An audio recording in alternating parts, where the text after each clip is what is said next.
In this video, I'll show you how to understand and use an AI trading bot on Pocket Options safely. An AI trading bot is a tool that claims to analyze the market and help you find possible trading opportunities. Some bots may give signals, some may suggest entry points, and some may even place trades automatically if connected to your account. Before using any bot, remember one important thing. No AI bot can guarantee profit. Trading always involves risk, and even advanced tools can make wrong predictions when the market moves unexpectedly. To get started, open your Pocket Option account and first switch to the demo balance. This is very important because you should never test a new bot with real money right away. Next, check how the bot works. Some bots use indicators like moving averages, RSI, support and resistance, or trend signals. Others may use automated calculations to predict short-term price movement.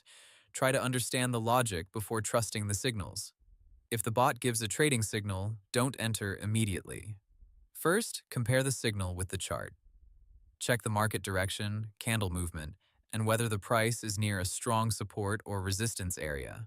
For example, if the bot suggests an uptrade, make sure the chart is also showing upward momentum. If the chart looks messy or the price is moving sideways, it may be better to skip the trade. Also, avoid bots that promise guaranteed wins, fixed daily profit, or a never-losing strategy. These are warning signs. A real trading tool should help with analysis, not promise impossible results. When testing the bot, use small amounts and track your results. Write down how many signals win, how many lose, and which market conditions work best. The safest way to use an AI trading bot is as an extra confirmation tool, not as a replacement for your own judgment. Always manage your risk and stay in control of every trade. Hope the tutorial was helpful, subscribe to my channel, and see you in the next video.